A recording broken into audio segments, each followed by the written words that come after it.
মেক্সিকোর দক্ষিণ পশ্চিমাঞ্চলীয় উপকূলে আঘাত হেনেছে ৬.৫ মাত্রার শক্তিশালী ভূমিকম্প।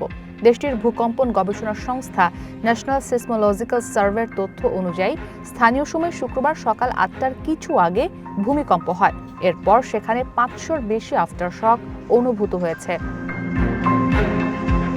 আমেরিকার ভূতত্ত্ব জরিপ জানায়, মেক্সিকোর দক্ষিণাঞ্চলীয় স্টেট গুয়েরেরোর সান মার্কোস শহরে ভূপৃষ্ঠের প্রায় ৩৫ কিলোমিটার গভীরে ছিল এই ভূমিকম্পের উৎপত্তিস্থল।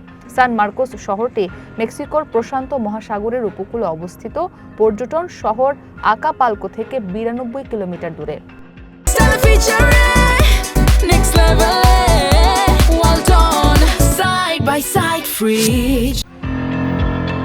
ভূমিকম্পে এখন পর্যন্ত ২ জনের মৃত্যুর খবর পাওয়া গেছে। গুয়েরেরো স্টেটের গভর্নর ইভলিন সেলগাডো জানান, ভূমিকম্পে ঘর ধসে ৫০ বছর বয়সী এক নারীর মৃত্যু হয়েছে। স্থানীয় গণমাধ্যম জানায়, রাজধানী মেক্সিকো সিটিতে অ্যাপার্টমেন্ট থেকে দ্রুত নামতে গিয়ে প্রাণ হারান ৬৭ বছর বয়সী এক ব্যক্তি।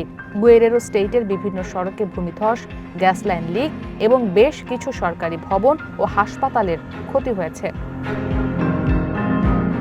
এছাড়া মেক্সিকো সিটি এবং আকাপালকো আন্তর্জাতিক বিমানবন্দরের সামান্য ক্ষতি হলেও বিমান উড্ডয়ন ও অবতরণ কার্যক্রম ব্যাহত হয়নি বলে জানায় মেক্সিকোর বিমান চলাচল কর্তৃপক্ষ।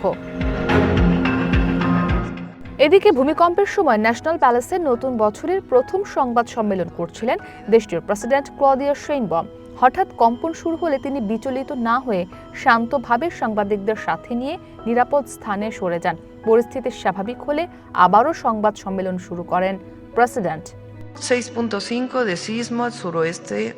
সংবাদ সম্মেলনে ফিরে শেইনবম জানান, ভূমিকম্পের পরপরই গুয়েরেরোর গভর্নর এভেলিন সেলগাডোর সঙ্গে টেলিফোনে আলাপ করে সার্বিক খোঁজ নিয়েছেন।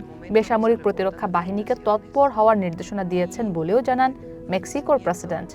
Hasta las 9 horas se tienen registradas. Israt মুক্তি, ওয়ান ইন্টারন্যাশনাল ডেস্ক।